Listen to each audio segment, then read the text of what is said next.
You can be a boss, badass, and depressed. Like, we can be so many things. And we could be funny, but also hot and sexy. Like, I feel like so much of comedy back in the day was like you had to be the ugly friend to have a sense of humor. And the pretty girl can't be funny. And it's like, girls are not one-dimensional like that. This is the Pursuit of Wellness podcast, and I'm your host, Mari Llewellyn. What is up, guys? Welcome back to the Pursuit of Wellness podcast. I am freaking out because today we have someone on the show who is an icon, a legend. I'm obsessed with her. She's one of my favorite comedians of all time. I did a little bit of a mysterious post on Instagram and you guys were guessing who it was, and 99% of you got it right. This one is for the gigglers. This is Hannah Berner. She is one of the most influential comedians of this generation. She has 2 podcasts herself, Giggly Squad and Burner Phone. She is known for her video series, Han on the Street. You guys have probably seen her interview Hailey Bieber, J-Lo, various celebrities, and she's just like hilarious. She does stand-up comedy. She's so talented. And her Netflix special, We Ride at Dawn, just launched. I'm so proud of her. She is really for the girls. She gives me such big sister energy. She's so funny. You'll see in this episode, we talk about relationships, how she's low-key using ancestral beauty. We talk about female empowerment. We talk about shattering male spaces and having the confidence to do so. We talk about being in your 20s and finding self-love. We talk about normalizing things like queefing. We talk about athletics. We talk about movement. We talk about her routine before she gets on stage. So many great topics, guys. I know you are going to love it. I also have a very exciting announcement. Today, our brand new product for Bloom just dropped. And this is the biggest drop we've ever done. It's in a brand new category. You guys may know what it is by now because I have been teasing it nonstop. In fact, Hannah and I are sipping on this new product in the episode. If you watch the video, she loved it. It is Bloom's new sparkling energy drink. I cannot believe I'm able to say this out loud, guys. We are launching a freaking energy drink. I just felt like there was nothing in the female energy drink space that spoke to me. I've tried a million things. They hurt my stomach. They make me anxious. They don't taste good. There's no benefits. Like, just so many problems to me with the female energy drink space. I was like, I need to make the Bloom girls a better option. And that's exactly what we did. We are launching with 4 delicious flavors: raspberry lemon, cherry lime, peach mango, and strawberry watermelon. They are already on Target shelves. Many of you have been tagging me, posting reviews. You've been loving them. They actually hit the shelves sooner than anticipated. And guys, it is so wild. When you go to your Target, ask someone working there, please show me where the Bloom energy drinks are. We are taking over the shelves. I know you guys are going to be absolutely obsessed. It's made with cleaner ingredients, made with natural caffeine, prebiotics, 0 sugar, the amazing energy boost you want without the crash or jitters or anxiety, 0 grams of sugar, no artificial colors or flavors or aspartame. Amazing benefits, increases energy and focus. It boosts metabolism and promotes mental focus and mood. Plus, it just tastes so freaking good. You crack open a cold can. It's fizzy, it's sparkly. My personal favorite flavor is cherry lime, but people have also been loving the strawberry watermelon. They are all so, so good. I cannot believe this is happening right now. Like, we've been working on this project for about 2 years at this point. The can is so cute and stunning. Please tag me when you go and get it. And please try all the flavors and let me know what your favorite one is. We really want to know. And let us know what you want to see next in terms of flavors. I can't wait for you guys to try this. It really has been like the hardest secret I've ever had to keep. With that said, let's hop into this episode with Hannah Berner. I know you guys are going to love it. Hannah, I'm freaking out. You know I'm a giggler. Like, we've been sitting here for 15 minutes and I know everything about you. I'm like, how's the summer? Like, what have you been doing?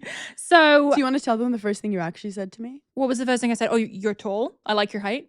That actually was the first thing. The second thing, she goes, I usually have doctors on the pod.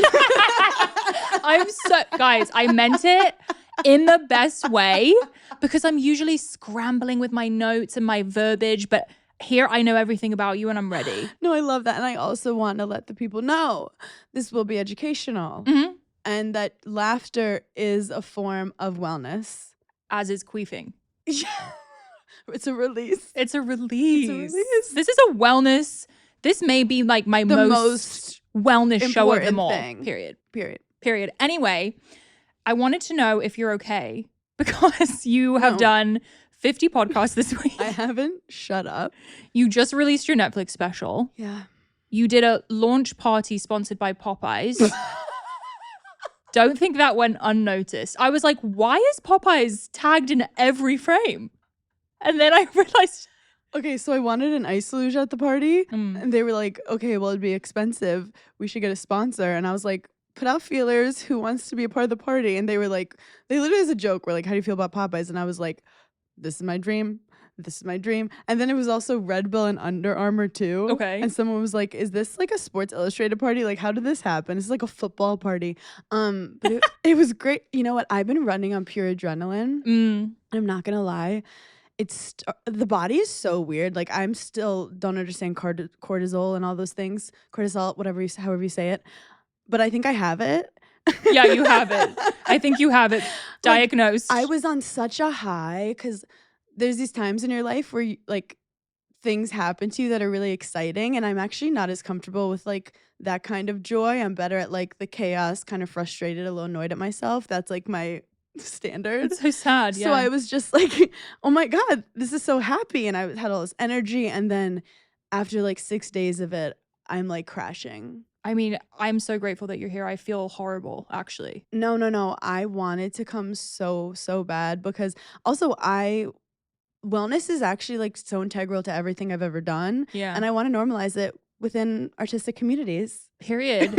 And I mean, you're so right. Like the things that you do, you're on stage. Yep. You're podcasting. Yep. You wrote a book.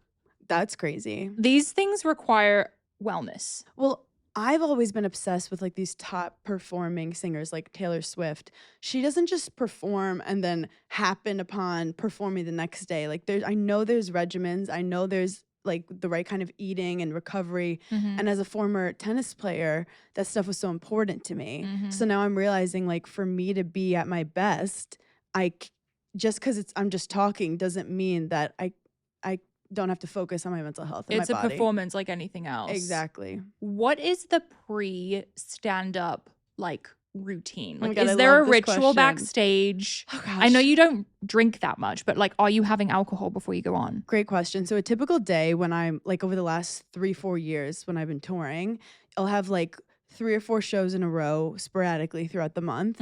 So I wake up, I go to LaGuardia, I say hi to my Clear people, I get on the plane. You don't have Clear. You have Clear? I have Clear.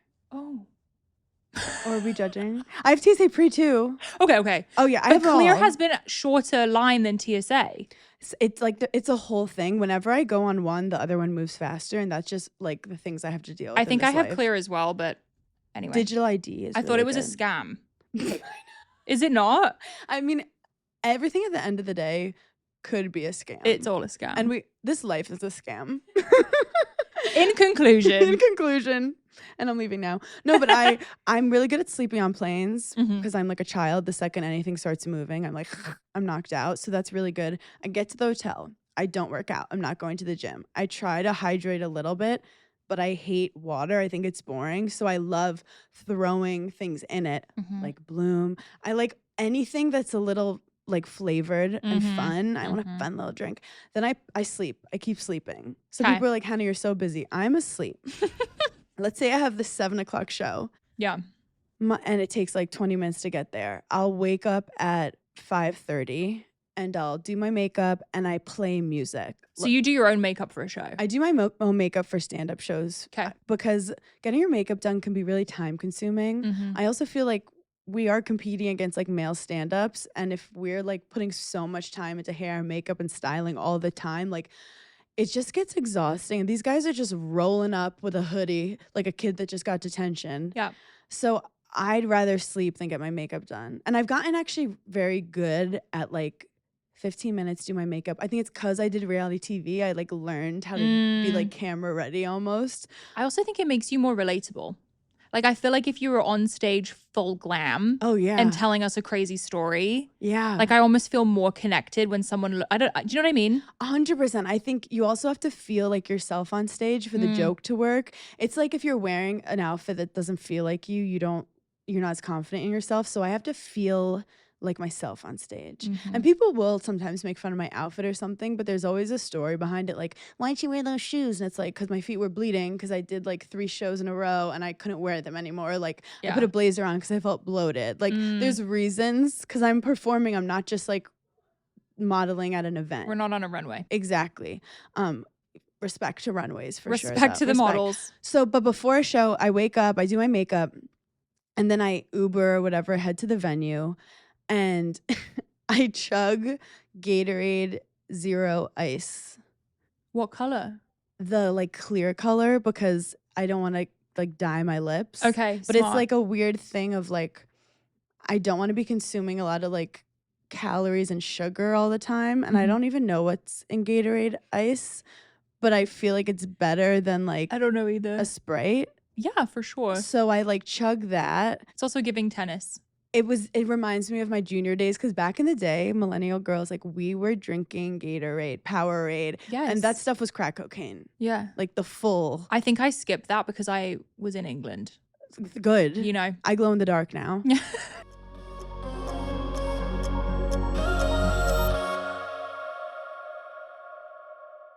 Support for today's episode comes from Honeylove. Honeylove has revolutionized the bra game.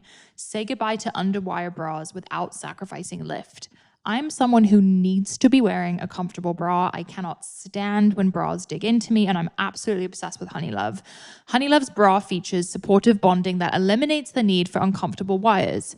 They offer a wide range of sizes and caters to diverse needs of all women. Those of us with small boobs finally have a bra that doesn't keep riding up or being need to pull down, and those with bigger boobs can finally have a bra that is supportive and comfortable. Plus, they're made with a fabric that is so soft you'll forget you're wearing it. It's time to spring clean your bra drawer. For a limited time only, you can get Honeylove on sale. Get 20% off your entire order with our exclusive link, honeylove.com/pow. Support our show and check them out at honeylove.com/pow, P-O-W. This episode is brought to you by Maui Nui Venison, a mission-based food company bringing the healthiest red meat on the planet directly to your door. Guys, my freezer is full of Maui Nui. Greg and I are obsessed. We even brought it in a lunchbox to New York with us because Greg cannot live without it. I absolutely love this meat and the mission. First of all, it's absolutely delicious. I know you might be freaked out by the idea of venison, but I can tell you firsthand, it is not gamey at all. It's super easy to cook and my whole family enjoys it. I feel great about Maui Nui venison from an ethical standpoint. Not only does this company provide the most nutrient-dense and protein-dense red meat available, this is the only stress-free 100% wild harvested red meat on the market, and it's an operation that is one of its kind. It actively manages Maui's invasive axis deer population, helping to restore the balance to vulnerable ecosystems and community in Hawaii. I highly recommend trying their all-natural venison jerky sticks for an optimal protein snack, as well as a wide variety of fresh cuts, all available in their online butcher shop. Get 20% off your first order at www.mauinuivenison.com/pow. That's mauinuivenison.com/pow.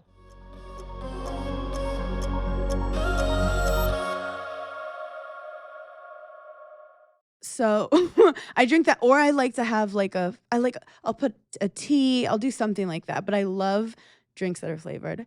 And then sometimes I'll have a banana. Sometimes I'm like obsessed. I have a fear of being hungry. I know I have that one here. I'm so scared of being hungry. I do as well. I had a huge smoothie before this. I don't know. Some people think low blood sugar. I don't know if it's that, but like let's just say the day is ruined when I get hungry. Yeah. And I'm like so weak when I'm like, I act like I haven't eaten in years when I ate like 2 minutes ago. Have you seen that TikTok trend where it's like waist wear? No. Like when you have one crumb and you're like waist wear. One what? A crumb. That's what the girls are saying. Like if you were to do something that was like skinny behavior, quote unquote, you'd say waist wear, question mark. Oh, waist away. No, waist wear. Oh, waist wear. Yeah, like where is she? Oh. Yeah. It's so fun. Yeah, I'm just hungry. I'm literally, it reminds me of, did you see Trainwreck with Amy Schumer? Did I? Oh, yes. There's a moment where she's talking to the doctor and she's like, I'm so hungry. And he's like, what'd you have today? And she was like, I just had like a bagel and like chips and then like a tuna fish sandwich.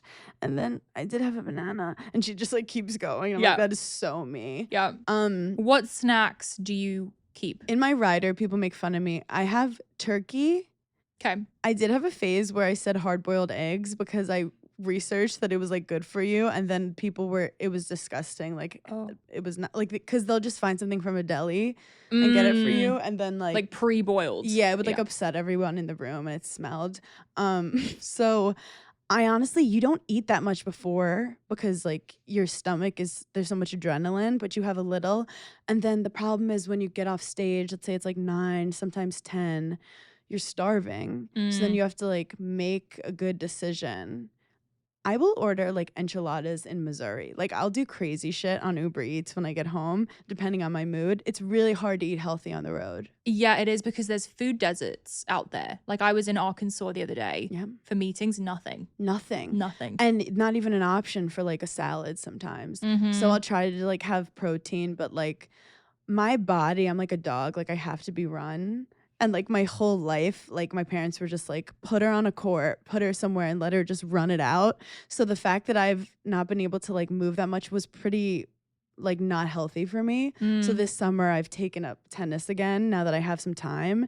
And it's crazy how like everything feels better now that I'm moving my body. It's like you crave healthier foods, your mood's a little better, and you also just feel better about yourself. 100%. Like you're more positive thinking. But it's not, I can't fucking play tennis all year. So I don't know what I'm gonna do. I mean, in New York City, is there an option There's some for that? indoor stuff. I mean, I love hip hop yoga. I know. That's my go-to. Are we still like hip hop yogaing? Obsessed. Really? I mean, during the summer, it's hard because it's hot. So you're not like wanting to go to a hot yoga class. Exactly. And I haven't been in the city, but like I swear by it during the year. Like I'll get pissed off about like the littlest thing. Like, you know, when you just can't get it off your mind, you're like annoyed at yourself or something. I'm just like, I have to go to yoga. Like I'm not even logically trying to figure out my anxiety. I'm just going to yoga, and that's like really helped me. I think physical exercise is the best antidepressant. I really do. Period. And I even was talking to my therapist recently, and I was like, sometimes I feel like I don't need to talk about stuff, and I actually just like should be playing tennis right now. You're like, I'm actually firing you. No, but I have to sometimes just release it physically. Yeah. Because like I'm a talker. I'm like, look, I've been talking about myself all week in 400 podcasts. I don't need to talk about myself to my therapist too. I get that. And like everyone knows my problems anyway. I can't shut up. So like I think I need to go for a walk. And I'm sure as a previous athlete where you were moving so much and it was such a big part of your life, it must be difficult to like go from that to staying up late and you're on stage and you have to order something afterwards. Like that transition's kind of tricky. Definitely my body responds very quickly once I get back in the workout habits. It's like, oh, I know this. This is familiar. But like I'm 32 now, and I have to like keep moving. If you don't move it, you lose it, right? Yeah. And we're doing the worm on stage. Do you practice that? You know, I don't technically do it. Like I do a like backwards worm technically. And I think I just like tried it in college once, and people reacted, and I was like, this is me now. This is my move. It's my personality. This is my whole personality. I would like get stuck on like the bar floor, like all the sticky beer from doing the worm, and be like, that wasn't worth it. But I did it at Caller Daddy's first live show. Yeah. That's where it originated. Yeah. Because I was like kind of insecure that I was the first guest, because she was like, it's a surprise guest. And I'm like, people are going to think it's Miley Cyrus or something. No, I think it made so much sense. I think it made sense. But at the time I was like, I just want these people to be happy that it's me. Yeah. So I was like, I need to go on stage and fucking blow their minds, because like just me is not enough. So I started doing the worm. She's dying. It kind of went like viral. And then I became a worm. People started, I became a worm. I'm a worm. I'm a worm now. All the worms are jealous of me. They're like, that's the head worm. So now I do the worm. But I think like being physical has always brought joy in my life too. Like I forget that I can play tennis, and I'm doing it. I'm like, oh, this is a part of you, and this is good, and it's really good for your self-esteem. Totally. To get out of your head. For yourself. Yes. And I feel like your show on Netflix was pretty physical. Thank you. Yeah. It's funny because with my stand-up comedy style, I was never trying to like replicate anyone. I did love watching Chelsea Lately growing up, but I remember people being like, wow, your physical humor is really good. And I like never thought about it. But then as you're on stage, you can practice like, okay, what'll make this bit laugh even harder if I like act it out, if I like make a face. So you're always testing like what different body movements can help the joke hit harder. Yeah. And I picked my outfit so I could be physical. I said Did you pick it or did Paige pick it? So I actually picked it and Paige like confirmed She it. approved it. Yeah, like it had to go through approval processes. And did she really do the spray tan? Yes. She physically did the spray. Like you can look it on YouTube. We vlogged it. She didn't. She literally put it on her glove and painted me like Michelangelo. No. Fully naked, just like a fully naked. I kept my underwear on because I just was like, we're not ready for that. Like Paige and I barely hug. So like, but it was like pure just like artist doing her work, and she was so serious, and she was like sending me all these updates. It's just so cute when Paige also has a side to her, like she is caretaking, like she loves squeezing pimples. Aww. She'll do that, or she'll pull out my gray hairs. Some best friendship. That's us. That's girlhood. I just loved seeing her in the credits.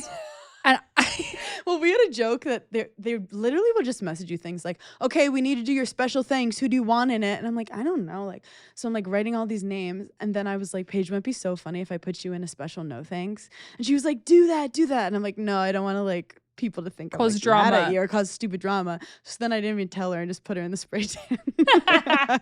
No, I'm obsessed. It was like the best shout out for Paige. And anyone who knows Giggly Squad or your dynamic, it was perfect. It was funny, and also like having a best friend to laugh with definitely helped my hour come together, because like I even showed her the beginning of the special and just like watched what parts she like giggled at just to make You're sure. Just like staring at it. I was like, what air is coming out of her nose when she's watching this? No. So I test so much material on her.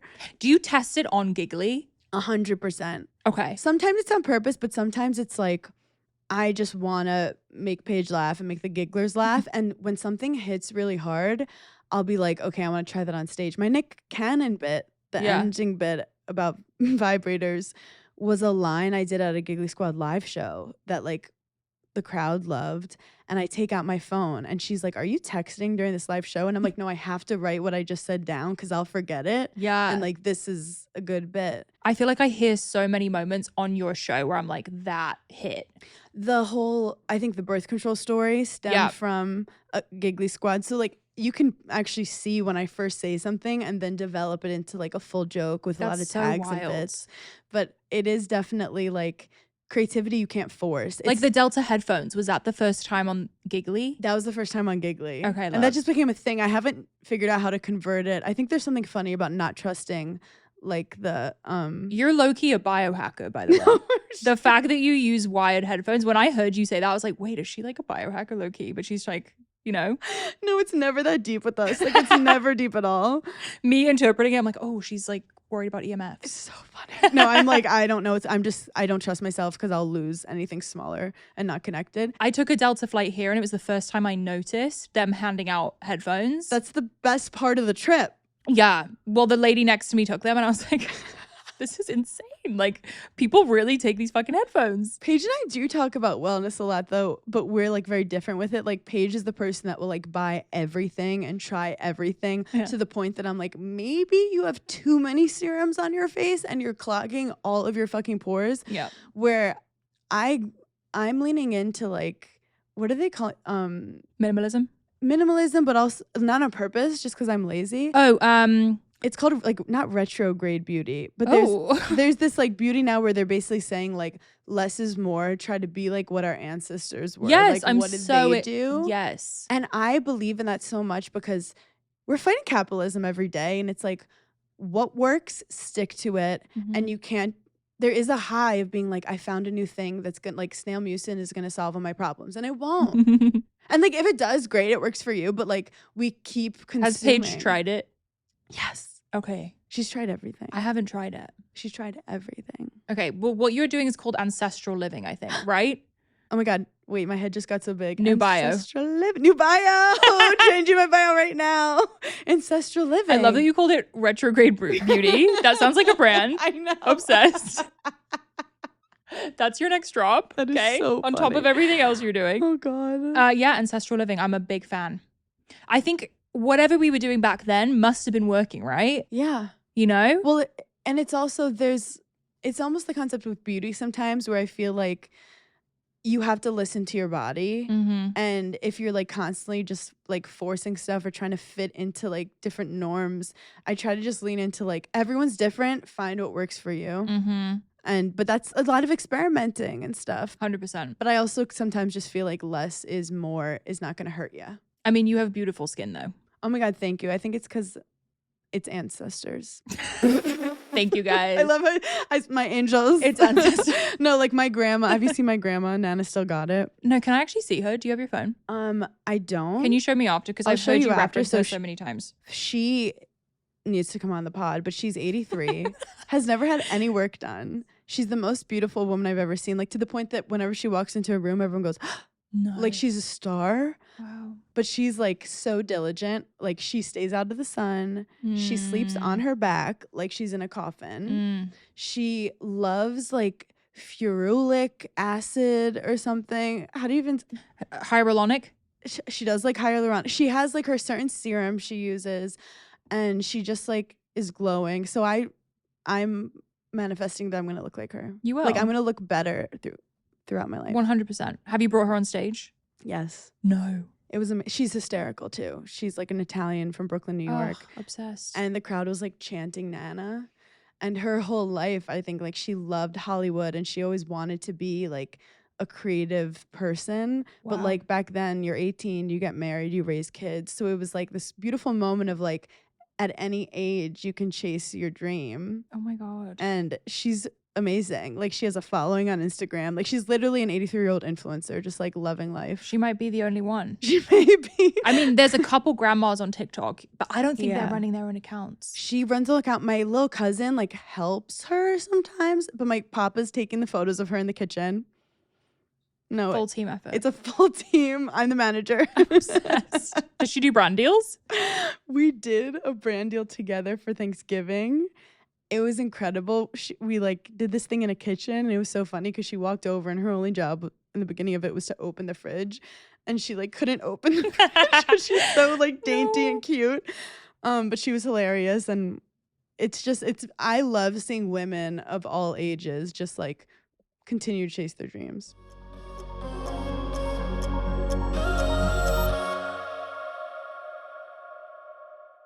I talk a lot about getting blood work done on the show. I think it is the best way to understand what's going on with your body, whether you're struggling with fertility, acne, stomach problems, whatever it may be. Blood work is really the only way to get to the bottom of what's going on.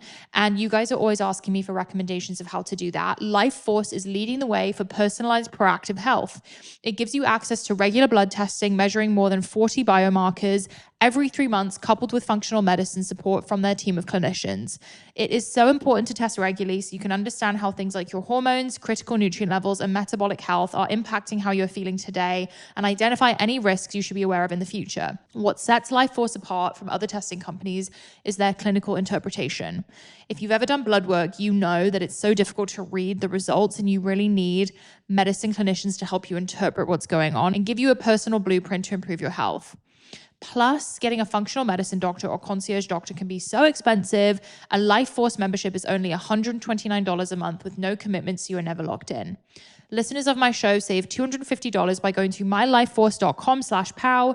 That's mylifeforce.com/pow. Give Life Force a try and find out what the healthiest version of you is capable of.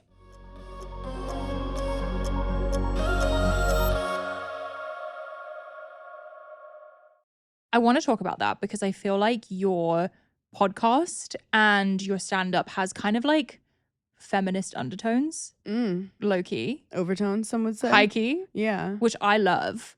I'm curious like what the feedback you get is on that and like are men in the crowd? Like what is the feedback you get from men? Good question. I mean, I feel like the even concept we write of at Dawn is this kind of overall idea of like the girls are here, we're ready to laugh. Like, regardless if a man texted us back or not, like, we're living life, we're focusing on ourselves. The whole concept of like decentering men. And it's coming from not like, oh, I know all these things about life. It's because I was boy crazy.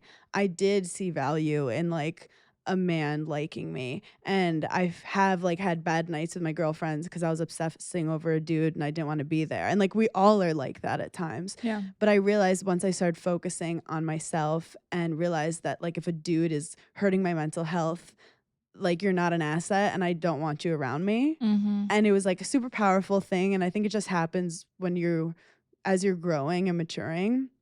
So my comedy is kind of realizing that like I like interrupting male spaces. I did that with sports. I've done it. I'm just like comfortable in it, and I like to be like, the women are here and we're fucking hilarious. Comedy's made for women. We love to gossip, we love to complain, we overanalyze. That's literally stand-up comedy.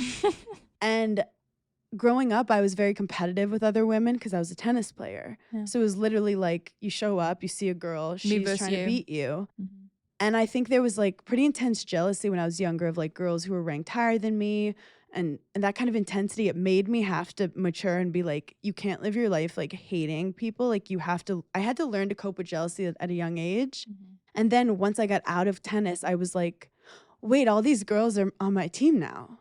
Like we're all in this together. And once I realized that, it was like fucking powerful. And then once I started collaborating like creatively with women, it just became so much fun. I think my whole concept of man on the street talking to men is not like a man versus woman. It's like us wanting to understand men better and them trying to understand us more, but we have to start the conversation. Totally. So I'm basically just like, I want women to be thrown into the comedy space. And I think it's been difficult. I mean, I'm going on a feminist rant right now, but like more women are not in stand-up comedy because health-wise, it's very difficult. Like it means 11 p.m. you have to go to bars in Brooklyn with like a lot of drunk people, mostly men, tell your jokes that may not land with this crowd, go home late at night on the subway. A lot of girls are just like, I'm funny, but this is not for me, clearly. So I hope that this special can connect with some girls to see like you don't have to take that traditional route and you can express yourself through the art of humor, just in different ways, and you don't have to get like picked by a man to do it. What does that path, because I feel like when I think of comedy, I think of like Netflix special or Nikki Glaser or like this kind of like upper epsilon of comedy. What does like the beginning look like? Oh my God, great question. My beginning was depression. Period. So honest. After I graduated from University of Wisconsin, I was like the captain of the tennis team, but I decided like I don't want to go pro. And I literally felt like broken, like what no was identity. That decision, by the way?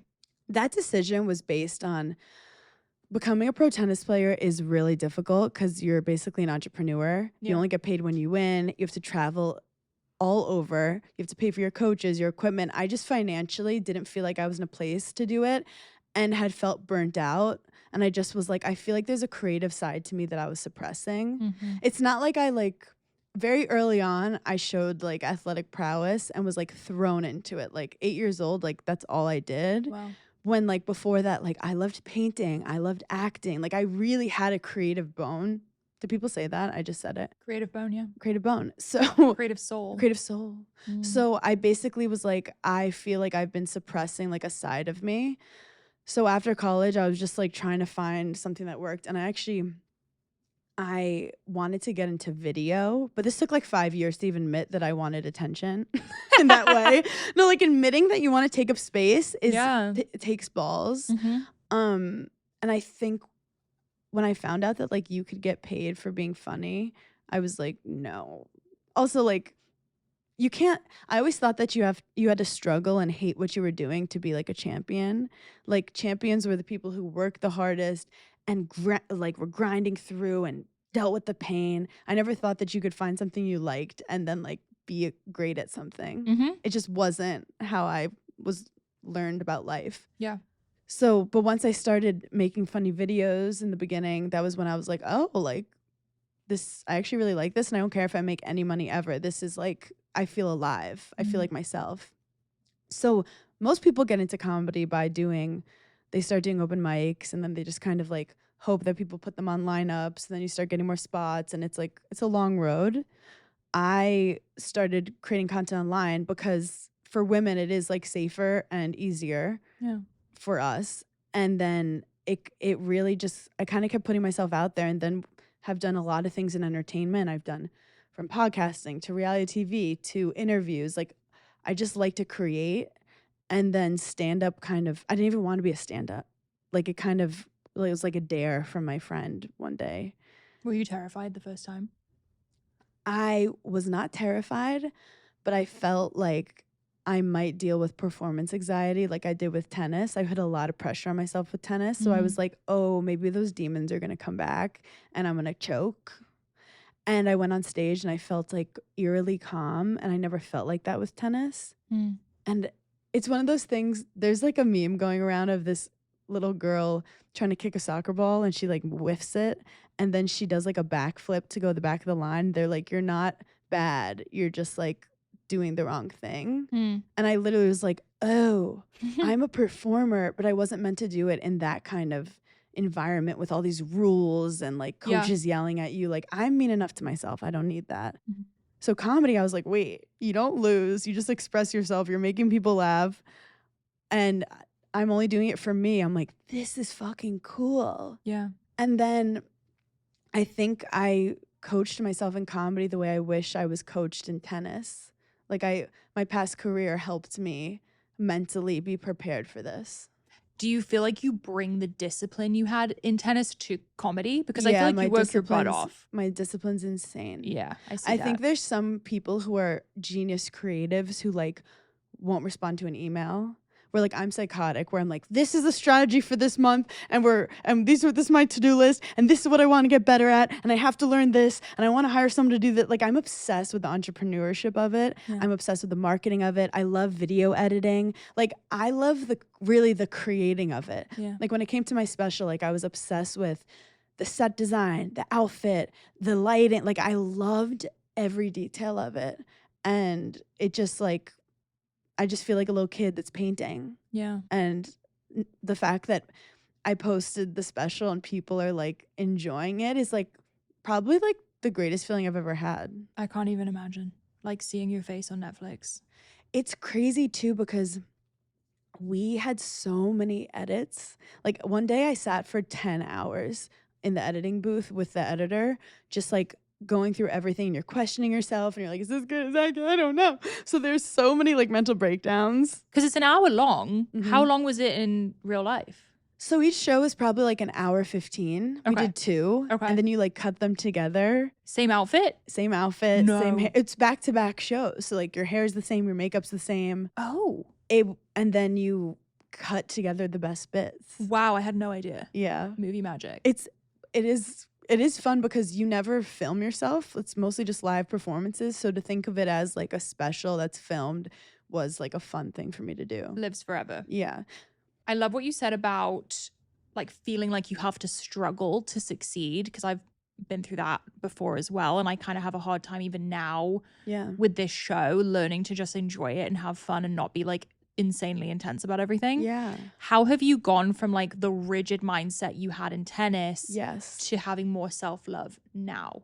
So I feel like my cheat code was when I realized that I could be nice to myself. And that the voices in my head were not really me. Like the voices were past coaches and like bullies, like that the negative voices I didn't have to listen to them. And then beating myself up, realizing like that's just negative energy and like you're just poisoning yourself. And once I realized that it's not what happens to you, it's how you react to it. And one thing with me is like I fail all the time, but like I'm failing upward all the time. So like I will always just like do it, and I won't overthink it. I won't think I'm cringe for it. I won't overanalyze it. I won't be embarrassed by it. I'm just always moving. Just keep moving. Just keep swimming. Mhm. And some would say, yes, I sometimes need to stop and like process an emotion or like think about things. I love working because I'm like, I'd rather chase a dream than sit here and question the meaning of life. 100%. So that's my, that's my downfall. Can't People be like, you alone. work so hard, but I'm like, I'm running from my emotions. Yeah. But I'd rather be addicted to like I feel like I can creating. tell when someone's doing that because I'm doing it. Yeah, Do you know what I mean? But that's well, people will be so impressed. They're like, "How do you have a podcast and a business you're running and this?" And I'm like, "Cause I'm afraid of myself." I'm running away from my own thoughts. Like, I cannot be alone. Literally for 2 hours, you're like spiraling. No, I can't be alone. Dude, when Des leaves, are you like, Do you know what's funny? I actually love being alone. oh, okay. But it's because I have a cat, Butters? Butter. So I love In being my alone. accent, by the way, Butter. Butter. I could not have a pet called Butter. Butter. Butter. Wait, I love your accent. British people are so cool. And you guys also have a great like dry sense of humor, which I'm obsessed with. My dad roasts me. I can't hang out with him. He makes me feel horrible about myself because I grew up in America from age 10 onwards. So like I think I have an American sense of humor at this point. Yeah. But he doesn't. That's why your accent is like not traditional. It's hybrid. Yes. You've seen this whole Clinton Kane situation? Yes. I'm worried that people are going to think I'm lying because of him. Your husband's about to do a TikTok expose series. on you. A series. Who is she? Does she even have a Bloom company? Because I watched his videos, the guy. Yeah. I mean, I don't know him. I don't. Yeah, I don't know him I don't want to either. cause any No, additional drama. But like, he sounds kind of like me. Yeah. And I was like, oh, frick, people are going to think I'm lying. It's so funny. But I just have a hybrid voice at this point. Well, I'm from Brooklyn, New York, and people are like, you don't sound like it. And it's yes, like, you look, do. I do. You I'm not even putting it on. That's You so absolutely funny. do. You When should I hear my listen to you, I'm like, husband. oh, she's so New York. You should hear my husband. I have. He's like beyond New York. Okay, we love. He's like You guys are meant to be. Sopranos shit. Like they don't make him like him anymore. The accent's I love that you dying. found him though. That was crazy. Your kids are going to be so New York. Annoying. Yeah, well. No, like we're so worried our kids are gonna be insane, or like at least like the most sarcastic assholes. Is everyone ever. around you like worried about it? People ask me a lot of questions and I was like, let me, Wait, because it's a lot that's- when people ask you constantly when you're having kids. People do it to me too. Well, the latest joke in the most recent Giggly Squad episode was that how women they get married and everyone's like, when you're gonna have a kid, when you're gonna have a kid, and I go, literally no one's asked me that. I'm like, Yeah. what are they trying to say? Like No, people did ask do people not think I'm in my capable? Q&A. Okay, maybe did I it just through block me. it. Maybe I block it. Or people were like, no, people just say that because you're a comedian and female comedians don't have babies. Ali Wong, hello. I feel like being pregnant on stage would be hilarious. It's so funny because some male comics have been joking like, oh, our girl's getting pregnant for the bit. And I'm like, no, it's called being a woman and being 34 and being like, Procreating. let's have a baby now. Period. It's not a bit. It's not a bit.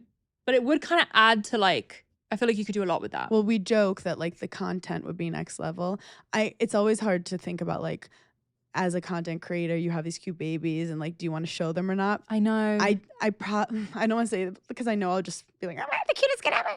And it's probably gonna be ugly. And I'm like, I'm the cutest kid ever.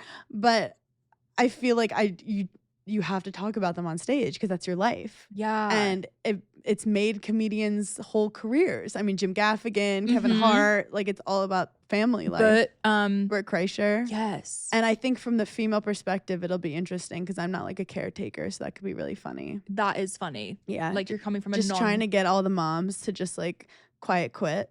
Yeah. Like that movie Bad Mums or whatever it Yes. was. That could be your vibe. And I also just feel like it's an accessory. Yeah. So you could do the movement, maybe not the worm. Oh yeah, but it's funny. Yeah, Being it's so pregnant's funny. hilarious. Yeah, it could be a whole bit. You like waddle. And Where were we stuff. even before we started talking about this? Feminism. Feminism, period. No, but I do think that I like being. I said like a mouthpiece for like stuff girls are afraid to talk about, Yeah. especially with our bodies. And I try to take advantage of the fact that it takes a lot for me to get embarrassed. Not because I think I'm cool or anything. It's just because I think I've like been embarrassed enough that I'm like, I can handle this. Trauma. So I think it makes girls feel, I don't want girls to be afraid of like being bloated, farting, weird stuff in the bedroom. Because that's how the patriarchy keeps us down. Period. I think the queefing bit was like the standout for me. It's my favorite line. Am Which I going to ruin the special? No, Okay. my favorite line, which I'll say, is stop saying I queefed. You queefed me. And then I added to that, which is, and I know that for a fact because I've never queefed alone. And I had a girl message me yesterday being like, I queefed last night, and normally I would be so embarrassed, but after watching your special, I literally was like, you queefed me, dude. That's why we do You should be embarrassed with your weird ass technique that you're like pumping me with air.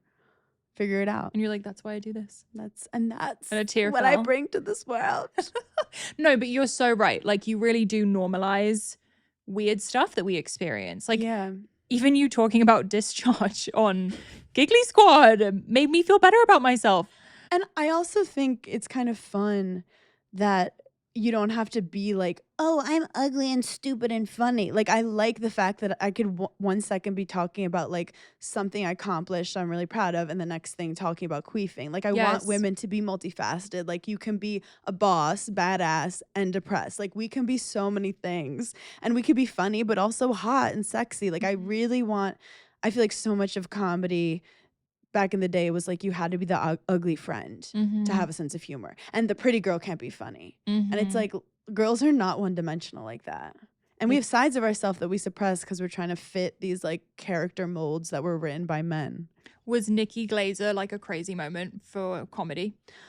Well, the crazy thing about Nikki is she's inspired me for a long time. When I first started comedy, she took me around to like the clubs in the city, and I just like followed her around, and I must have been so annoying because like at one point I just asked her, I'm like, how do you remember all these jokes? Like, how do you say, like I was asking her just like every comedy question I could think of. I actually also have that question. It's because when you don't know it looks insane. Yeah. I was like, how are you doing this?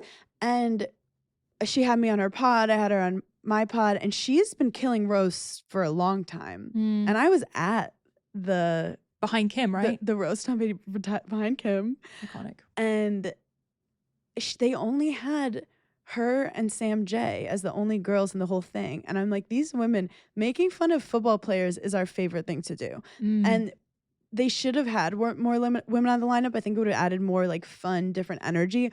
But she had a lot of pressure. Yeah. Like, she went on stage and I was like, she's representing all women in this moment. Yeah. And she not only like smashed, but she just like, everyone was just like, this is insane. And I think it was super powerful for women to just take up space and show that we can be so many things, including hilarious.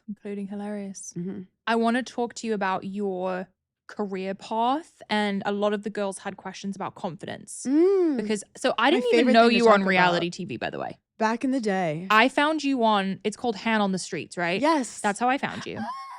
Back in the beginning, TikTok, because you kind of came up during like COVID TikTok, right? You know, I actually was doing reality TV during COVID, and I was very into Instagram. I was a little late to TikTok. Really? Like end of COVID, I got into TikTok. It's so funny because I think about you as like this TikTok comedian that I found you back then. But that after reality TV, I started posting a ton to TikTok because I was like, oh, I really want to get my own like voice again. Like I want to create my own content. And that was really like the TikTok like saved my life because I felt like alive again. How did you go from kind of this like negative experience you had to living your dream and like building the confidence over time? I really think that, again, what I said about failing is like sometimes you get pushed out of situations and it's not a failure. It's literally just it wasn't right for you. And like I'm all about finding the right alignment because I know that when I'm in the right space, like the people around you are going to feel good. Your energy is going to feel good. And I'm honestly, I think my expectations were really low. I was like, I want to wake up and be happy. Like I don't care to like win an award or like get things. I just want to wake up and be happy. And once that becomes your only goal and you're obsessed with that process, then the results just kind of come and you don't even care about them that much because you're just like, we're waking up and we're trying to find joy again and we're trying to find ourselves. So I think that it was just I was young in my 20s trying on different identities and trying on different experiences, and like it's like dating, like you're gonna have shitty experiences and then you can be like, oh, I suck now and like everyone hates me, or you can be like, okay, that was not for me and I'm gonna remember that in the future. I'm gonna learn from it. And I also love a challenge. Like I love when people count me out. I love when people like don't want me to succeed. I'm Sicilian, so it just gives me like a superpower, and I don't even want to do it at this point. I just have to. It's just, yeah, it's your born right. Spite is just so powerful, and I don't even want to feel it. Okay. This is the first time we talked about spite on your wellness pod. This section's called spite. The title of the special, I'm obsessed. We write at dawn. Oh my God, thank you. It gives me revolution vibes. Yes. This is a revolution. Yes. How did you land on that? Okay, so I've been looking for titles for like a long time. I feel like titles either come to you immediately or it like never comes to you. So I have a notes app of like hundreds of titles. I wanted to do like choking, and I did like hot mic. I had like so many options, but nothing was hitting. You made me queef. You queefed me. And there's all these, I wanted to do Han Solo, like Star Wars, and they were like, you can't do that. So We Ride at Dawn was a meme that I saw going around, and people on TikTok were like, when they were really into something, or actually my friend was going through a breakup, and we were at this party, and one of the girls, like we were all together, like holding her, and one of the girls was like, "We ride at dawn." I remember being like, that is the energy I want for my special. They're like, no, we're having a moment. No, I was like, and they're like, Hannah, this is not about you. And I'm like, that's what I want for my special. But that's literally what happened. She said, "We ride at dawn." I said, oh my God. And I love when the title is like actually in the stand-up. Yeah. So the funny thing is it actually wasn't in the bit, because I have this joke about women having guns. How women are the only people that should be allowed to have guns. And then I added it at a certain point where I yell, "We ride at dawn" after. And it was a moment, because you like looked at it was like a moment. I was like, yes. Oh, the title. It's funny. The first one I said it kind of like softly and powerful, and they were like, "No, yell it." So the second time I yelled it. Yeah. And I just feel like powerful. And I think it's just, as a 32-year-old girly, there's a lot of pain in your 20s. And I hope that like it just makes these girls in their 20s watching, and 30s and 40s, feel a little bit just like they have a friend who's protecting them. Like that's kind of what I wanted to put out there. You give the big sister energy. I wanted to just be like, I'm not gonna let people fuck with you, because I'm saying it's okay. You can queef. You can fucking not call the ambulance on your husband, and you are perfect the way you are. Is that about Des with his knee? Yeah, poor Des. Is he okay? He's okay. He was skiing. Yeah. On a black. And he is good at skiing. Like he's heli skied or whatever they call it. But he hurt himself in Aspen. No one felt bad because it's in Aspen. And it was a whole thing. And I was just like, oh my God. Aspen has become really crazy. Crazy. It's the first time I ever went, and that's why I was annoyed, because I wanted to have like a beautiful lunch in Aspen, and he made me go to the hospital. You wanted to après ski. Yes. And I retired from skiing because I like broke my hand the year before. You did? Skiing's insane. It's insane. You know that I like talk shit on skiing. Like oh yeah, right. But again, if I grew up skiing, I would be completely different. No, I was forced into it. I fully didn't want to do it. My dad, so dangerous. My dad dragged me weekend after. It was every weekend. Like, let's just fall down an icy slope. I know. And do it over and over again. It's crazy. But you must be amazing. You're pretty good. Do you snowboard at all? No. My husband does. You're so girly. You're like, ew, I'm not snowboarding. I also love horseback riding. I'm a big equestrian. Oh my God. But that's also really dangerous. Yeah. Like I fall off all the time. Horses are the one animal that I like feel like I want to bond with that I haven't. I'm bonded with most animals. Horses, I heard it's like a crazy connection. It's crazy. Like, I have to tell you though, every girl at my barn, they've all like been through something. Like it's a trauma sport. Yeah. Do you know what I mean? Yeah. Like you can tell everyone's like a little off. And I like fully, me too. It's basically no one goes into horse riding having a good life. No, everyone's going through something. No one becomes a yoga teacher. Except maybe Kendall. I think she's gone through some stuff. She seems okay. And Bella, she'll just go to a regular horse show. She'll just show up. And compete. And now she's doing the whole Western thing, and it's so cool. Well, it's so funny how like things go on trend. It's like tennis. Tennis was not cool when I was growing up. Now I was Paige a nerd. Lorenz. And now it's a whole thing. And all the wags. The wags, and then like Zendaya. And I was just like, I was freaking made fun of her playing tennis, but it's fine. But I want to start like and girlies, if you're listening, I want to start like a hot girl tennis like not YouTube or like Instagram series, because I've been playing tennis and people have been asking me questions, and I was like, I will literally teach all you hot girls who look so good in your outfit and holding the racket. Can I teach you how to play too? Because like it's very technique oriented, and once you get the technique, you can like play with your friends. So I want to teach you do like the a girls. tutorial? I'm going to do something. Or a And meetup. my husband's like, you're literally too busy. And I'm like, no, this is important. Yeah, this does seem a little crazy. No, because all I want to do is make stupid videos. But I think I'm going to do it because people submitted a bunch of questions and I'm just going to like start answering them and see what happens. Do you know what is funny to me about your tennis content though? I think I know what you're going to say. Okay. I just like everything you do is so funny. And then the tennis content comes and you're so serious. Wait, that's and it so almost funny. like takes me aback. And I'm like, no, oh my God. It's a whole different person. It's a different person. People talk about it's like an alter ego. You're really intense. And like, I'm like a whole different character on the court. Like I'm emotional. I'm like, yeah. We're off the court. I haven't cried in like 8 months. And like, I don't get into like, I haven't fought with a friend since reality TV. Put me on the tennis court. It's going down. I don't know who she is. It's crazy. It radiates through the screen. It's crazy. I would not want to be out there with you. Well, it's funny because at a young age, someone was like, she has a killer instinct. And I'm like, that doesn't sound good. But they were like, we're looking for someone with a killer instinct. I'm like, okay, I'm not a shark.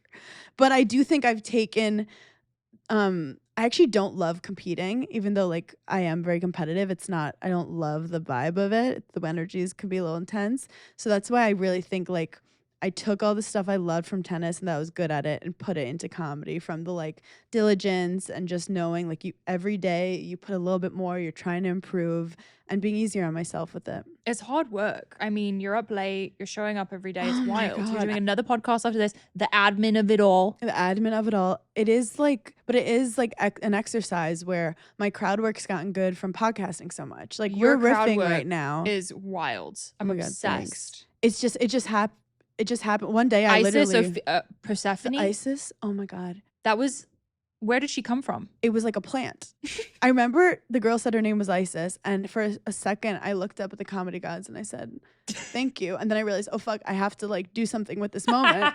And then I just like went in, and she was like such a good sport. Afterwards I like hung out with her and took photos because I literally said out loud in the special, I was like, this is going on Netflix, thank you. Yeah, you did. So did you feel like the mum was being defensive?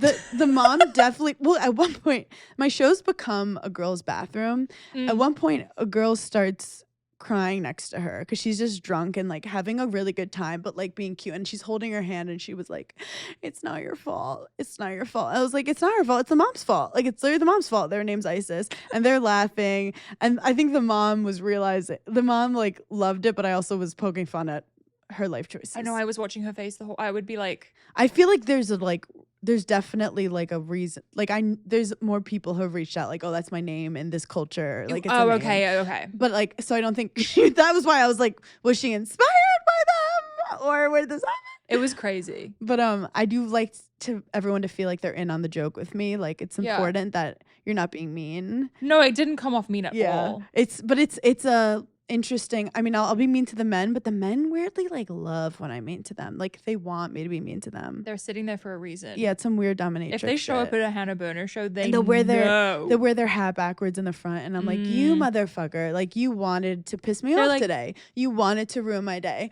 So, and I feel like they always think that I'm like not gonna come make them look bad, and then I always do, and then they're like impressed by it. They're like, she's not gonna say, oh, that was mean. It's for the girls. It's for the girls. The girls like, it's for the girls. Okay, do you mind if we do a quick rapid fire? I would love a rapid fire from the girls. Okay. How did you know Des was the one? When I felt very like there was no games. Period. No games. I love that I said this was rapid fire and I asked like a really deep question. I know, I was like, oh my God. You're like, that's not rapid fire. That was so funny. How do you know when you found your soulmate? Sorry. What is your number one flex in life right now? Oh my God. It has to be my Netflix specials in the top 5 for this week. Yes, it is. Hit number 2 is Behind a Man with 1,000 Kids. So the patriarchy's still winning, but I'm over it. The one you told me about. Do not watch it. Yeah, turn it off. How dare you? Good. Okay. And everyone watch then Vikings Valhalla, which is obviously amazing, but like these freaking Vikings are beating me. And everyone watch Hannah's from front to end. Front to end. And even just put it on in the background. Yeah. I'll like keep playing it. Yeah, keep playing it. That's why I'm ranked so high. My grandma keeps playing it. I don't actually know what this question means, but someone said, what is your morning giggly routine? My morning giggly routine. Oh, I guess she just means my morning routine. Yeah, I like sleep as late as I can, and then I go on my phone. Hip hop yoga. I'm like adding things for you. You're like, say Bodega. I try to drink water eventually. Someone wanted to, actually, you may not want to reveal this, but someone wanted to know your bodega of choice. Oh, It's okay if you don't want to say. I'm like I love any bodega. I'm very into like you're walking around the city and then you're like, I'm hungry or I'm thirsty. And then there's always a bodega. You go in, you get a fun little drink and like a bar or What's the bagel order? The bagel order is everything bagel with scallion cream cheese or just a bacon, egg, and cheese if it's the morning or up until about 4 p.m. Let's be honest. By the way, it's almost my bedtime right now. I'm dead serious. We live such different lives. We are so different, but so similar in so many ways. So funny. What is it like being married to another comedian? Can be annoying because he's older and he's experienced a lot of stuff. So like he's not as impressed by anything that I do. And he'll have like advice and I'll be like, let me make my own mistakes. But it's amazing because he understands me more than anyone. And he also understands when something happens, how difficult it was to get there. I'm going to cry. Full circle. Situationships cleanse. Oh, that doesn't make sense. Situationships, how to cleanse and find your person. Ooh, okay. So situationships, I loved a situationship.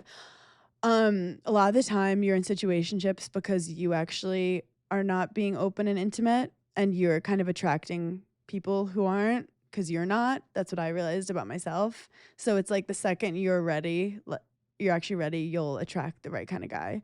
But do you need a relationship podcast or something? I love talking about dating. I've noticed you're really good because I'm horrible at giving advice on dating. I love dating. And like, but I do say like, just because I'm married, people think I like understand everything when it's like marriage also is like a plant. Like you have to feed it, you're growing, you're learning, you're changing. But I think I've learned, I've put myself out there a lot with dating where I feel like I've had a lot of experiences and I've always had a really good like mom to be like, this is one thing my mom did tell me, which was like firm and kind of annoying, but she was like, if you're not going to marry him, move on.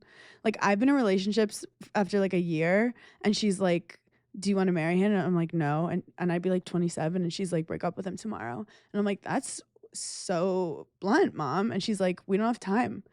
She's not wrong. And she's so wrong. She's so right. So my mom's always right, which is so super annoying. But I also think men have hurt my mental health where I've got to the point where I was like, unless he's an asset to your life, I really don't have time for their shit. Like I don't have time for it. What age did you meet Des? I was 29, I believe. I was 29, single, living with my parents during COVID, and my mom had 4 cats. And she at one point looked at me and was like, are you okay? Like, what's going on? And I was like, no one got away. I don't want to be with any of my exes. So like, I have not done anything wrong. I just haven't met my person yet. Yeah. And once I met him, we were engaged in 6 months. See, I'm obsessed with hearing this because I think a lot of women listening, my demographic's like entirely female and they're all 25 to 35. Oh my God. I also was inspired by my parents' love story. A lot of people get inspired by like what they think love is. My parents were engaged in 6 months too. So I kind of, if I was with a guy for a year and a half, I was like, he's not the one. I would have known by now. So like with Des, it was so like, it's so much more similar to friendship than you think. Like attractions, like it's obviously you're like, he's hot. But like, you know, when you meet a girl at the bar and you're like, I feel comfortable with her. I want to tell her everything. I have good energy with her. She's my bestie. Like, you know, when you're like, you're my best friend, that's how it feels when you meet your man. You're just like, you're my man. Like I was married to him when we met. Like we were married. Like after the second date, I was like, he's my husband. I'm obsessed. And not in like because we've all been there too, where we're like, he's my husband. This was like boring. I was like, yeah, it's my husband. Yeah, I feel the same way about mine. I've been with Greg for 10 years. Yes, you get and it. I just like can't even really give advice because I'm like, you just know. You just know in the most boring way. Yep. But it's like boring in like the safest, most beautiful, calm way. Yep. No doubt. But not like the sick to your stomach. Am I saying the right thing? Am I doing the right thing? Ooh, one other piece of advice I love is if it's meant to be, you can't fuck it up. I was obsessed with like, if I say the funny thing, if I dress the right way, heels or no heels, smiley face or no smiley face, if it's meant to be, it will work out. He doesn't remember the things you say. He remembers like your essence, your energy, how you made him feel, how he made you feel. Like that's the vibes. Don't obsess over the little things. Such good advice. Period. Newsletter stuff. What does Hailey Bieber smell like? She She really is like an angel. No. And she has this confidence and aura about her that's just like, she's a star.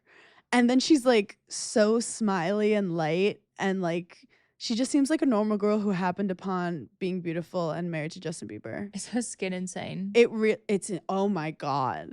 Well, I also saw her too when she was pregnant. So it was like beyond glowing. I was like blinded. But she also is an easy laugher, which I really liked about her. We love that. We love an easy laugher. Your belly moment was just... No. And then everyone thought I was like announcing my pregnancy, which I loved, because I was like, no one's asked me about my pregnancy. But I literally looked at her and I was like, your belly is me bloated. And then I just bumped with her and she laughed. And I was like, thank God, that would have been awkward. It was like really a brave moment and I loved it. No, I took some risks. It was, that's why you're in this position. Last one, what does the skincare routine look like? Are you doing nothing, like ancestral vibes? So I have, not to brag. Please brag. As someone who's had acne for 10 years, I'm like, go ahead. Let me brag. I have combination skin. So I'm dry and oily. So I'm like, I will get out of the shower and my face will feel so dehydrated and dry. So I'm always moisturizing. I'll use every fucking moisturizer. I love moisturizer. I love the Caudalie serum. Okay. Vino Perfect. I just like how it smells. Okay. And I'm throwing serums on. I like an under eye patch thingy. Mm-hmm. I'll throw those on. Do I know if anything's really working besides the moisturizer? No. But you don't have makeup on right now.